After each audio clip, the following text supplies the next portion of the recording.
incredible album. I think it's probably my favorite album of the 2020s. I think it's the defining album of the 2020s culturally so far. We'll see. However, I feel like that song is deep. There's not like a deeper meaning to Cotton Eye Joe. You know the Cotton Eye Joe band? It's like a Swedish band, Uncle something. Anyway, the people who do Cotton Eye Joe, they're like a collective of like Swedish dudes who like at any time, there's like, I don't know, it's like the Blue Man Group, how there's like hella people in the Blue Man Group, but you only ever actually see like 3 or 4 of the Blue Men. It's some shit like that. Like Cotton Eye Joe was produced by a cult. You guys know Shin Yun is a cult thing too? I think I'm talking way out of turn at this point. Welcome to the Creme World Podcast. I'm your host, Creme Brulee, coming to you not live, but I'm here on a Sunday night. Boy, oh boy, do I have energy. You guys know I don't... I try not to start every episode by talking about me drinking a Red Bull, but here we are. We're on the Juneberry. The Juneberry Solid. It says the Sea Blue Edition. It's me, number one fan, Creme Brulee. Please, if you're listening, whatever you're listening on, like this podcast, download it, 5 stars, give me a review, tell your friends, tell your mom, if you have one black friend, and be honest with me, if you're listening to this and you have one black friend, you are obligated to share this with that one black friend, okay? That's your tax. That's the one black tax. If you have no black friends, I mean, I guess I'm not going to say I'm going to commit to being your black friend, and definitely don't use me as a reference, but if you have one black friend, I don't know how you'd only have one black friend and fine. You know, maybe, I'm just saying, I want to be empathetic to people. Like, someone might live in Alaska or shit and never have seen a nigga before. There are niggas in Alaska. I don't want to erasure. This isn't Nigalaska erasure. Do they call them Nigalaska? Has anyone ever said Nigalaska before?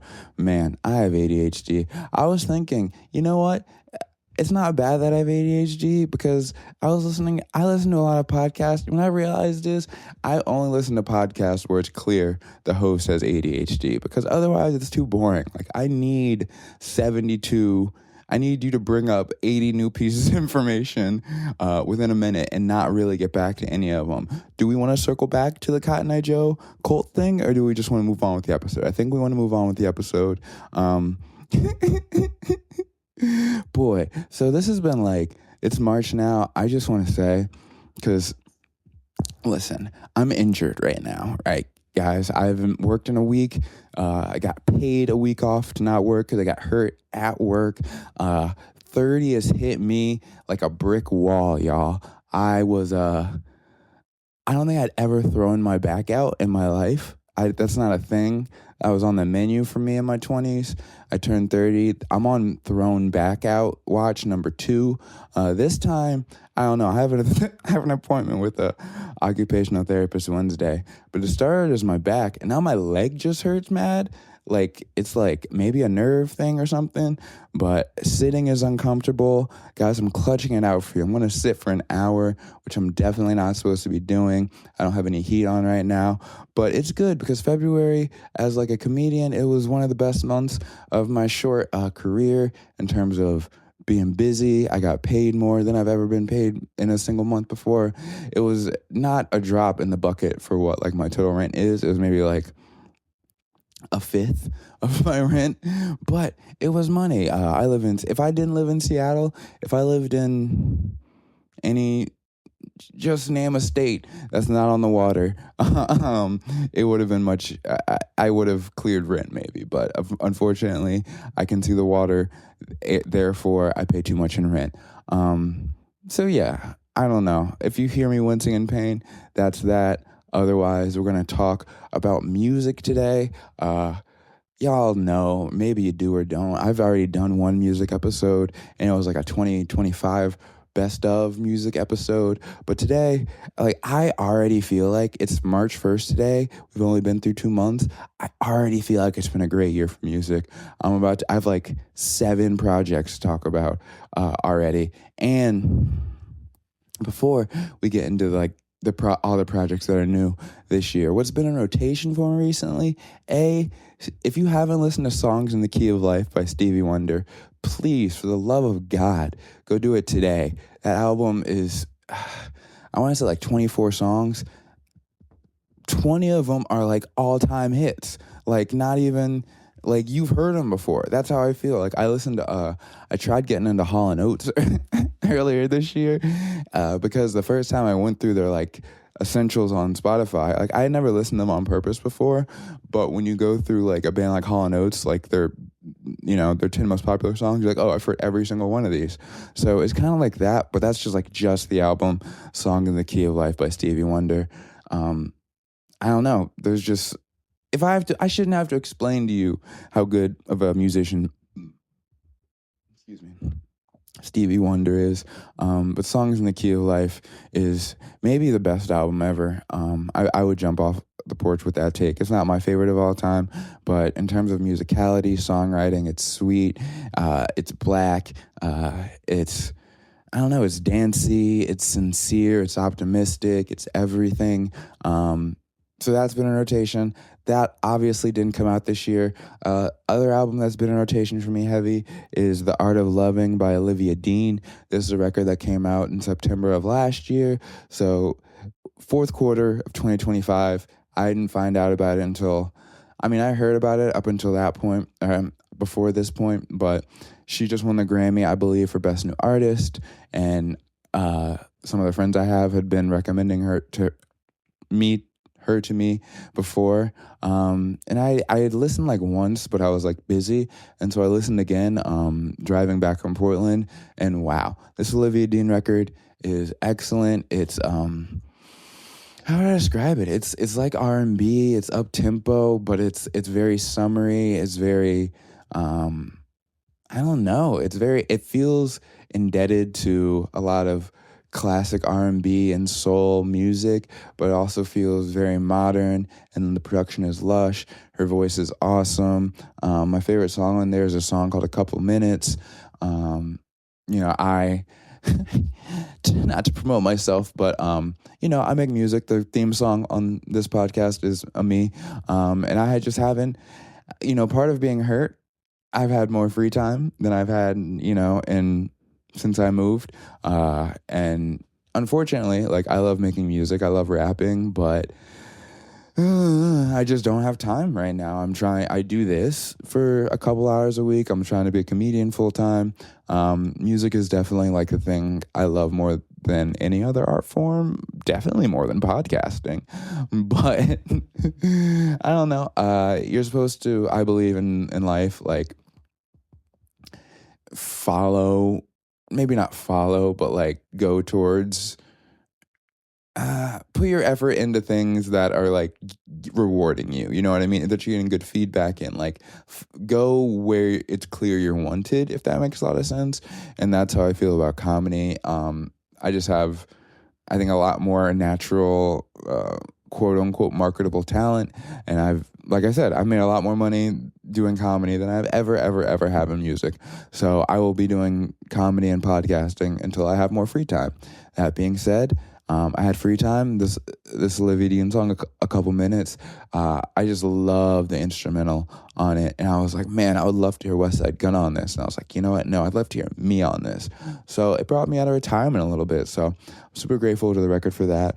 But also just a lot of really good songs, a lot of really good singing. If you like, this is like perfect making breakfast or cooking in general. I think making breakfast, because that's like the morning. That's a specific time. That's my favorite time to cook. So it's great making breakfast, cleaning the house, music. I listen to it on a road trip.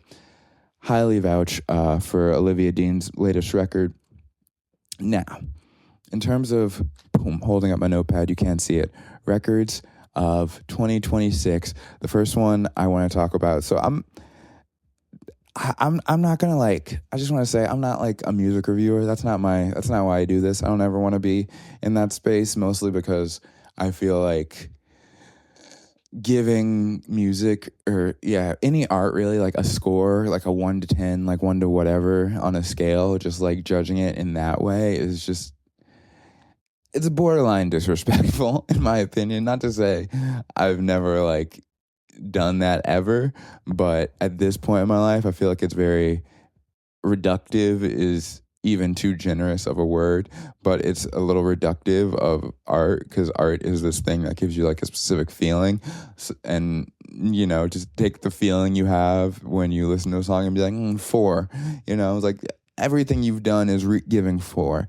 You know, I'm not saying art isn't above critique, but I feel like, you know, taking it and putting it into something that's so like standardized and rigid is antithetical to the spirit of art in a sense. So I'm only gonna like be like, definitely check this out, or I don't know about this one, gang, because I am just gonna talk about all the stuff I've listened to this year. This is like, there's gonna be like 7, 8 albums, so it's February. That's like one a week. I feel great about my pace. I'm a real music listener, you know. I feel like all these artists I'm going to talk about, I'm a fan of, in some way or the other. And also, like, I don't know. Just what you should know about me as a consumer of music. I am the person. No one is less concerned with lyricism than me as a consumer of music. Having a really impressive pen from like a rap perspective or writing, like really, I don't know. Like I do love artists like Kendrick and like Frank Ocean who are great writers, but then you know I also love like a Young Thug or a Gunna who or Future who no one would ever say like their writing is like that deep or you know is particularly like obviously I think all those people rap really well a lot, but you know, it's not in the same way that Kendrick raps where it's like, wow, there's history and double entendre and this or that. I obviously like Kendrick, but him doing the backflips with the triple entendres and being, you know, the To Pimp a Butterfly is my least favorite project by him, probably. And not because I don't think it's good. It's just this feels like an essay more than it does like something I want to, you know, listen to bump while I'm making music or while I'm cooking or while I'm exercising or things like that. So that you should know about me. I also feel like I give music a lot of grace, especially because like I'm not a reviewer, so I don't feel pressure to be like, okay, I've listened to this twice. Here's my fully developed opinion on it. A lot of my favorite music that I've ever listened to, it took me a while to warm up to. Or as far as even as like dramatic as the first time I listened to Blonde by Frank Ocean, maybe probably my favorite album of all time. It just didn't really gel with me, and it took me like a couple listens to really understand it and have it connect with me and start to love it. So, you know, as it is, all these albums have only been out for like a month or two, or you know, in some cases a week or two. So I'm just going to acknowledge that like my opinion or feeling on them is liable to change dramatically. You know, I'm going to talk about the Charli XCX record. I think more than any other record here, like at first when I heard it, I really didn't like it. And, you know, listen 2 or 3, I'm like, okay, there's actually some things here I really jive with. And, you know, that's tough because like, you have to have earned that, you know what I mean? With Charli, I'll get to, you know, Charli with more depth later, but with Charli, you're an artist who put out like the last album I was extremely impressed by, so I'm going to give you 3 listens. But sometimes if I just hear something and I don't really care for the artist anyway, I'm not just going to give you, I'm not going to give you 3 hours of my life, you know what I mean? So anything that I've only listened to once or twice, I'm not really gonna be like, this is my final opinion on it, or like even feel that comfortable telling you whether I think it's quote unquote good or bad and just talking about it kind of more in terms of like looking at what it is and commenting on it and like its place, yada yada yada yada yada. Okay, so you're with me. I'm gonna drink this Red Bull and then we're gonna talk about let's start with Baby Keem. All right, Baby Keem just put out a new album. It is called Casino. If you don't know Baby Keem, he's from Las Vegas. He's a rapper. At this point, it can't go without mentioning that he's the cousin of Kendrick Lamar, the biggest rapper in the world, probably one of the biggest rappers in the world, at least. Keem is an artist I really, really, really, really fuck with. His first, I don't know if he calls Die For My Bitch an album or a mixtape, because I've heard a lot of people calling The Melodic Blue his first album and this his second. So whatever we want to call Die For My Bitch, but his project Die For My Bitch, which came out in 2018, I want to say. Just double checking. Die For My Bitch came out in 2019, actually. By 2020, maybe even into 2021, that was one of my favorite albums ever. I love Die For My Bitch. I think Die For My Bitch is perfect. I think it has, it's fun, it's upbeat, there's like emo to it, there's just like good catchy songwriting with a song like Honest that's just like a clean kind of lo-fi pop song. And then you have a song like Orange Soda, which I remember Orange Soda is one of those songs that I heard in the club and was like, I gotta go home. I gotta figure out what that was, because that was awesome. So yeah, definitely since Orange Soda, and then, me and my friends really got into him in 2020, 2021, like I say. And like the height, to give you the best example, I think, of how obsessed I was with that album. In 2021, I got arrested. A whole different episode, but I got arrested, spent the night in jail. And at one point in jail, I was so bored. I was like, let's see how much of this album I know, and just rapped in my cell by myself the entirety of Die For My Bitch. That album means a lot to me. His follow-up project, first album, The Melodic Blue, I feel like was more inconsistent, but still had really high highs. Obviously, the songs with Kendrick, Family Ties, Range Brothers. I also thought 16 was an incredible song. Lost Souls, First Order Business. There was some really good songs on there. It was just a little more inconsistent, but he was going for something a bit bigger in terms of scale and like reach, I believe. So I wasn't mad at it. I think the moment that we got from Family Ties and the fun that the meme that was Top of the Morning that we got from Range Brothers really carried. And then he had a song with Kendrick, maybe about a year and a half after that, The Hillbillies, which was a lot of fun and kept the momentum going. And I was like, okay, Keem's really on the precipice for me, and it seems like culturally of, really bursting into like the sphere of the biggest rappers of the day. And then for about 5 years, we didn't hear from Baby Keem. And then this past week, Casino arrived on all of our iPhones and various streaming platforms.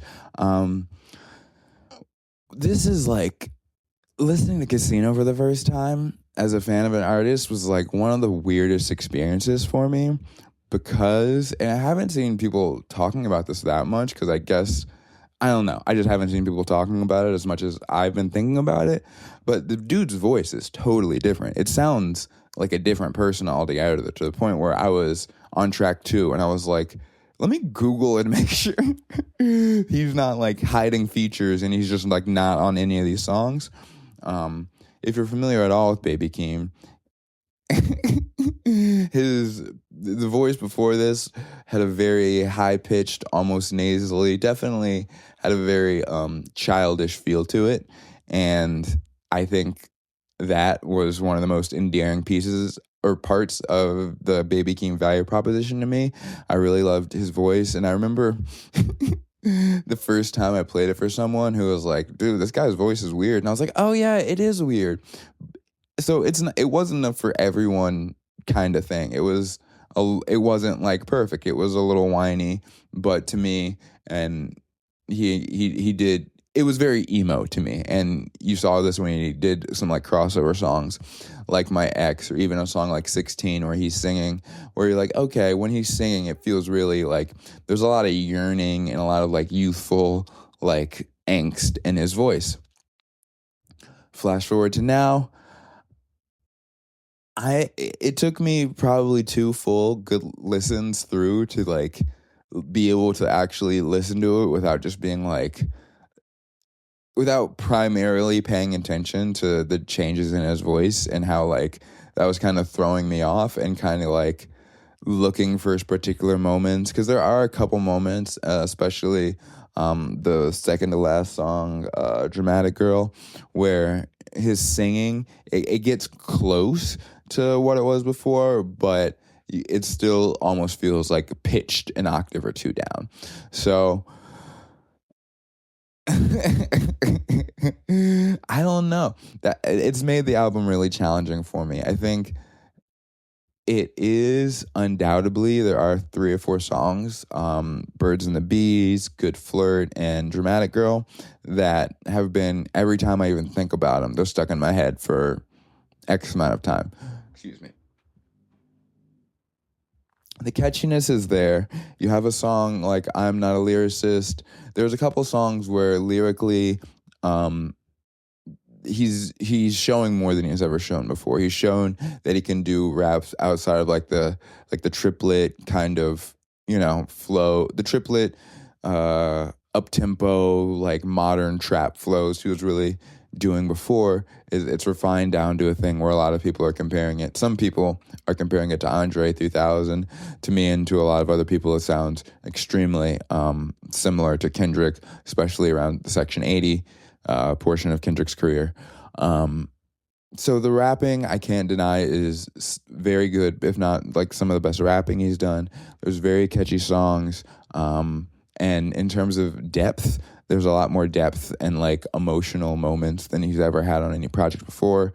The album talks a lot about growing up homeless, his mom growing up and being in and out of homelessness, his mom being in addiction, growing up around people in his families who are like known abusers and, tried to steal things from him and do certain things to him.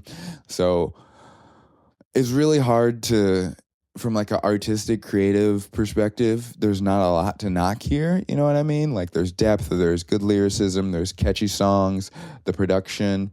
To me, it's not up to the standard of what I felt like his production's been at before, but I think it fits the song structure. Like it fits what he's going for generally. The moments that need to be higher energy, they are, and they do it in a way that's unique and still feels very Keem and not like your traditional Metro or whoever Atlanta producer beats. It's like a unique spin on those kind of sounds. But ultimately, I don't know, this album is, I'm on it. Like, I don't, it's hard to say. I don't feel like I don't know what to say. I just don't like his voice as much anymore. It sounds more like everyone else. It's not even that it is, lower. And like, also the weird thing is like, and unless he went through puberty between albums, it doesn't really make sense.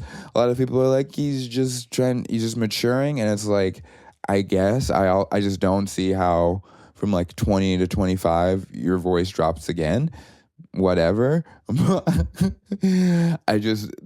It's not even that it's lower for me, it's that it's so indistinct. It's like indistinct. It feels very run of the mill rapper at times. The cadences and the cadences and flows are good, but with just like this very, I don't know, not emotionless, but like almost uninteresting voice, and the voice almost sounds uninterested at times. I also feel like it never before at any projects was ever like, oh, it's clear this dude was influenced by Kendrick. There's a lot of moments on this where you're like, wow, this is very Kendrick, which, it can be, it's not like a bad thing. Like everyone raps like people they've heard rap before. Everyone has influences, of course, but he's just not as good as Kendrick. And I don't know.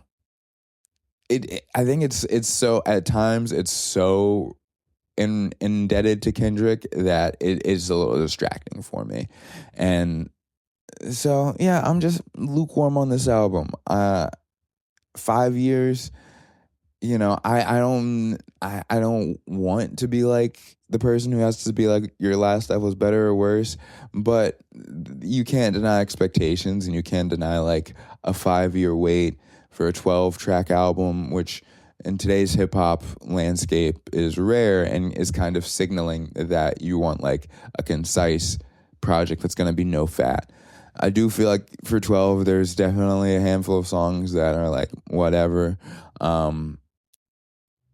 Yeah, I don't know. I'll definitely keep coming back to this. It is it is sad as a baby Keem fan, though, being like, damn, the thing I really liked about you is kind of gone. And, I'm happy for him going in whatever direction he feels is best for him. I think the album sold pretty well, reasonably. IDK, I don't care about those things, but that's Casino by Baby Keem. I'll give it check it out. Check it out. It's cool. Next album we're going to talk about is, let's go Charli XCX. Wuthering Height. Wuthering? Is it Wuthering or Withering? It's spelled Wuthering. Am I saying it the same way? Anyway, Wuthering Heights. I'm assuming this is like the soundtrack to the movie. I don't know. I haven't seen the movie. I'm not going to see the movie. I don't see a lot of movies anyway, and this one seems like white people shit. Definitely doesn't seem like something I want to take my kid to, and he's half the reason I ever go to the movies. So, however that is, cool. I just talked about this with Keem. It's hard to deny expectations for a project, right? And it's hard not to let how the album meets your expectations influence how you feel about it. In a perfect world, we get to listen to all art purely without having any preconceived notions of it, because that would be the greatest way to truly enjoy it. But we don't live like that. With Charli, her last album, Brat, this is not a hot take. I'm not going to be the first person to say this. Incredible album. I think it's probably my favorite album of the 2020s. I think it's the defining album of the 2020s culturally so far. We'll see. However, because of that, because your last album you put out was, to me, the album of the decade, I'm going to come into your next project with some high expectations.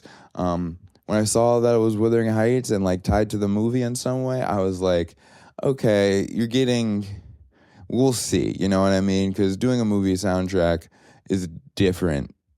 Is a different thing than being like, this is my own original work of art for my sake, for my whatever, to purely promote my whatever message I have.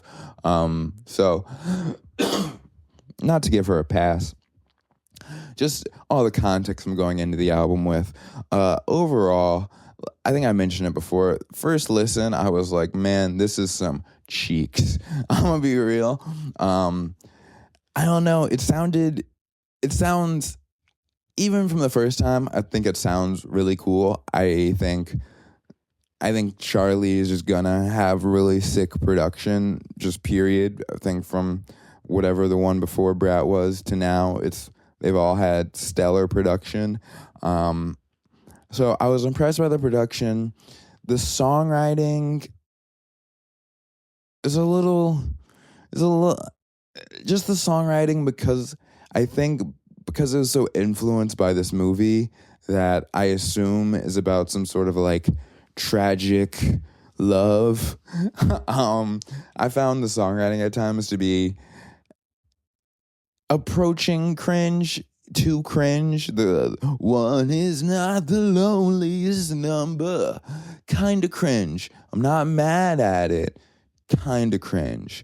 And yeah, I just didn't think anything really grabbed me at first. I listened to it yesterday, I think for like the third time, just on a little walk by the river. That didn't add anything, but I just wanted to brag. I'm by the water. I was listening to it, and it clicked with me. I don't think it's going to be entering best albums of the decade conversations. I think the things I thought were lows before, or like didn't the things I thought were the most obtuse and my least favorite things before, I don't think One Is Not the Loneliest Number is better now, but I'm like, I'm cool on it. I think there's really good songs in here. I think Out of Myself. I told you that I'm supposed to be giving you recommendations for all these albums. So we're rewinding to Baby Keem. If you're checking out the Baby Keem album, check out Birds and the Bees. Back to Charli XCX. If you're checking in any songs out from that, check out Out of Myself.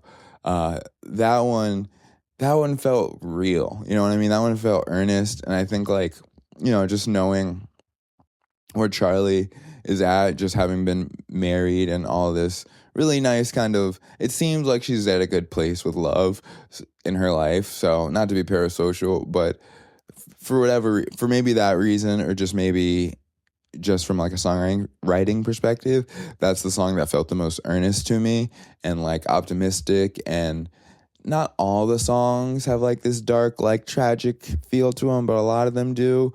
There's the one where it's like, nail me to the cross for your love type shit. And it's like, that stuff I'm just not going for.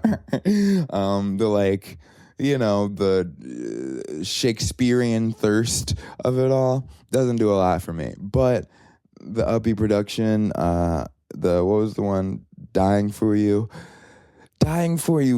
feels like it's a good song. I don't know if I actually like it, but it has all the component parts of a song I like.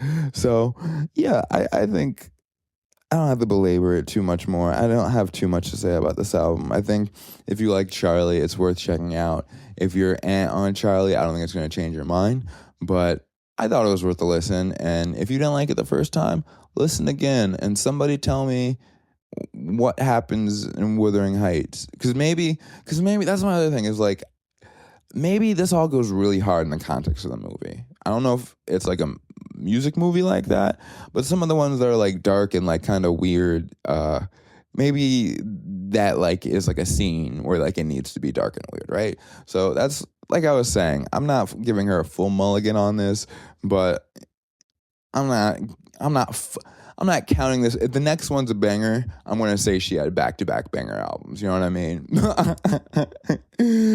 So, and again, as a fan, I love everything about Charli. Next album, Don Toliver put out an album maybe 3 weeks ago called Octane. Don Toliver, a rapper from Houston, Texas. Don Toliver is probably... I don't want to say my favorite. I was thinking about the best way to put this. Don Toliver, in terms of hip hop, might be the number one. Like, if they have a new song, I'm checking it out. Rapper right now. I think Don Toliver, since his last album, Hardstone Psycho, which has a lot of really good cuts on it, maybe a little bloated, but a lot of really strong songs on that with a lot of different styles. He really. Love Don Toliver. Followed that up by being on the, what is that? The Jack Boys 2 project, the Travis Scott's Collective project. 2 of the songs on there, I think 2 of the best songs I've ever heard in my life. No Comments, or Turn Off Your Comments, and I don't know. I don't know what the other one is, but whatever. The Don Toliver songs on Jack Boys 2 are awesome. He also just been on a lot of really great features. I know he was on the JID album. He's kind of been on everyone's album. So just to say, like, this is the example right here. The Don Toliver album would be the example of high expectations being met swimmingly. I was like going into this, I'm like, man, Don's been hot. Can he give me 5 or 6 more songs I absolutely love? And he did. Apparently he recorded this in like a space, in like a telescope, one of those big ass science buildings with a telescope that you see where like the top of the building opens. Yeah, he recorded that in one of those in like LA. I don't know what that adds to it, but it seems pretty sick. Don Toliver, also must say about Don Toliver, in the modern era, the best first verse of a career, probably in my lifetime. If you haven't heard Can't Say off of the Travis Scott project Astroworld, That was how everyone got exposed to Don Toliver initially. Smoked it. He's got a perfect voice for what's happening right now. Blessings to Travis Scott for introducing Don Toliver, because Travis's music is kind of ass now, generally, but he gave us Don Toliver, so he's earned my grace for at least however long as Don is good. Travis is on a song on here. The ones I'm actually going to recommend is Rosary with Travis and Don Toliver. That's my number one on repeat song since it came out. ATM, Body, Long Way to Calabasas, Sweet Home, the one with Rema. There's a lot of really good songs in this. I'm not going to sit here and tell you it's a perfect album. Maybe 4-ish songs could go for me, but the highs are extremely high. He's a great singer. He's a great writer of melody. He is a great picker of beats and instrumentals. The beat for the song Body is insane. He didn't have to do anything on it, and that song was a banger. And he also comes in slid on it. So if you like hip-hop and you take nothing else from this episode, please check out the Don Toliver album, Octane. It's the only one I've mentioned so far, probably the only one on this list that's going to definitely be on my favorite albums of the year list come into the year. Unless they just unless y'all beat my ass with a lot of really, really incredible music before December, if that's what y'all choose to do, musicians, oh no. But unless that happens, this is going to be one of my favorite albums of the year. I'm just a big Don Toliver fan now. I'm now number one Don Toliver fan. I think, Spotify, for some reason, Spotify is doing this big ad campaign where they're trying to push whoever the next tier of hip-hop superstars are. And they left off Don Toliver and Yeat. And I'm not really going to talk about Yeat on this episode, but Yeat and Don Toliver, to me right now, are doing the most innovation and unique shit in hip hop, period. So for them to get left off the list, whatever. Spotify is already weird and not a trusted authority for hip hop. Just to say, check out the Don Toliver record. Next, we're gonna go to A$AP Rocky. A$AP Rocky, Don't Be Dumb, an album that came out in January. I believe that if you're a Rocky fan, you're up on hip hop, this album has been delayed 1,700 times. It was supposed to come out in 2001, but here we are.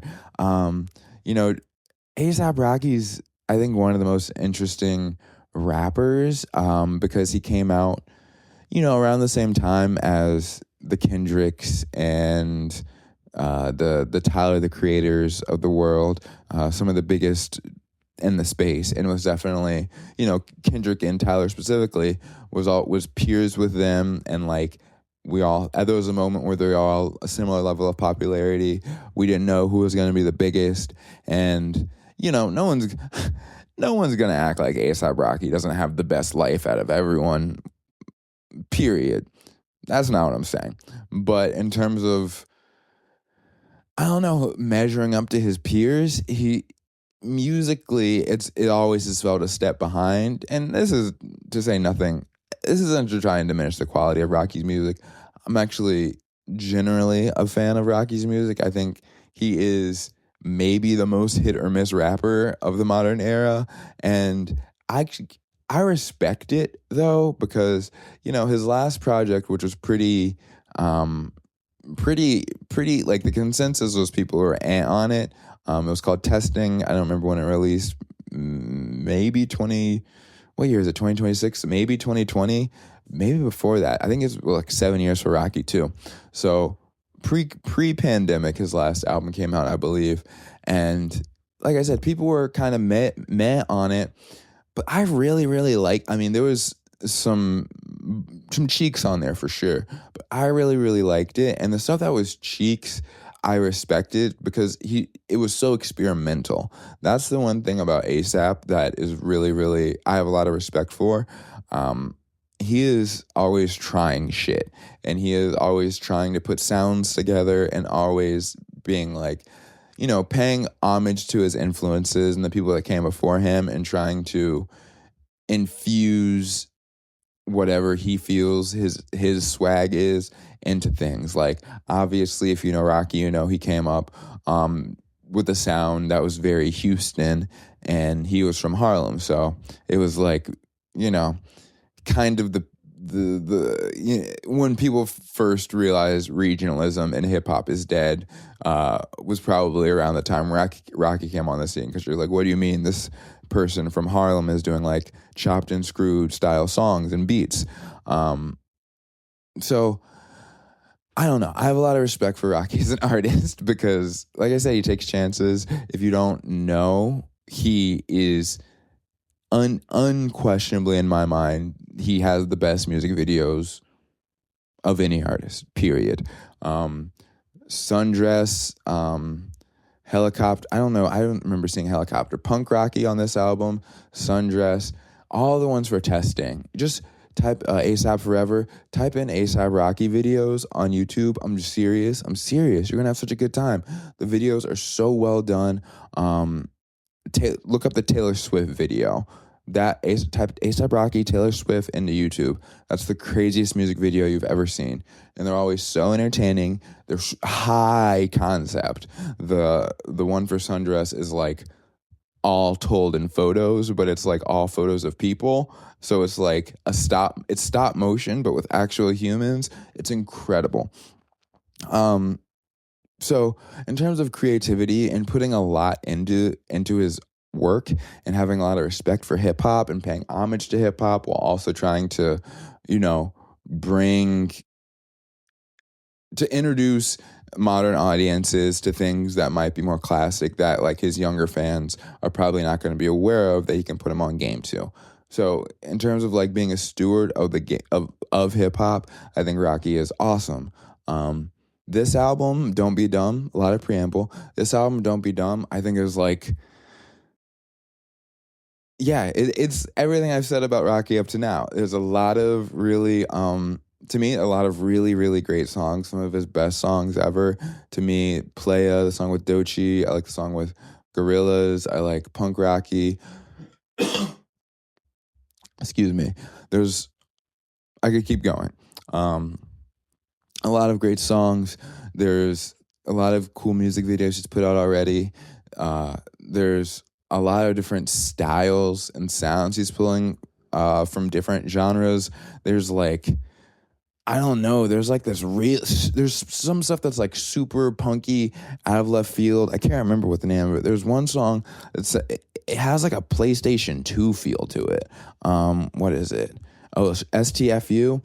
Yeah, I haven't heard a song like that, but it sounds like a boss battle and on PlayStation 2. Air Force, Black DeMarco, Stop Snitching, Stay Here for Life. Also, Stay Here for Life, incredible. So yeah, I think, of course, I'm gonna tell you an album's not perfect. There's some songs I don't really care for on here, and I think the odd thing about this album is, I'll say, like, sometimes you can like respect the quality of music a lot and still feel like it doesn't have a ton of replay value. I'm not going to say there's only like 2 or 3 songs on this that I've actually, been like, I got to listen to this constantly. Stay Here for Life, Playa, Whiskey. I think those are the 3. And the rest aren't even meh. I think are good songs. I just haven't had the desire to come back to them. So I'm not going to act like this is like one of my favorite projects, but I think it's really, really good and interesting start to finish. I think this project and another project I'll talk about really helped to show the health of hip-hop as a genre, because I don't know, like, when people talk about how hip-hop is kind of dying or dead or less popular or whatever, discussions I've even had on here about hip-hop, I think where it's beautiful, one of the ways it can be beautiful, I guess, is an album like this from Rocky, where in the same way it feels like every other genre of music has taken elements from hip hop to like, you know, not even in like a cynical way, just like has borrowed elements from hip hop, whether it be drums or cadences or 808s or triplet flows. Almost every other genre has taken one of those things from hip hop. But it's also cool when you can see hip hop be hip hop, but also look like a punk song or be like an experimental kind of like jazzy vibe song, or all the different ways this album goes. That to me shows you like, yeah, hip hop is everything. You know what I mean? Hip hop is like the best of all art forms because, you know, initially it came from sampling and scratching and like the combination of like two records and being like, okay, I got this break from here and I got this cool instrumental part from here from this totally other record. And I'm going to, you know, blend them together and make a new thing and someone's going to rap over it. And boom, we have hip hop. That's a lot of how this album feels, where it's like, okay, I'm going to take, you know, these really like punky guitars. I'm going to figure out how to like throw an 808 on them and like also like rap and like the Migos on it. You know what I mean? So I have a lot of respect for this album. I would love it. Same for Baby Keem and Rocky. I'd love it if we got another album before I turn 40. But Rocky at least has got he's got a lot of kids, and that seems like their jam. And good for him. Good work if you can get it. Next album I want to talk about is Joji. Joji came out. What is this called? Piss in the Wind by Joji came out February 6th. Yeah, if you don't know Joji is, I don't even know how to describe his music. It's like turnt lo-fi, right? It's like it's very, I don't know. It feels very if you are like a baby millennial or elder Gen Z, the way a lot of us grew up without like genre even being like a thing we thought about. Like it feels very much from that school of thought musically, where he'll just make a song that sounds like whatever, and sometimes it's like, okay, this sounds, you know, indebted to hip hop. Okay, this sounds indebted to like real lo-fi like Shlomo type shit. Or this one sounds indebted to like 80s power ballads type shit. So Joji sonically jumps around a lot. His first album, Ballads 1, came out. When did Ballads come out? First album, Ballads 1, came out in 2018. I just noticed it's called Ballads 1. So in theory, we'll get a ballad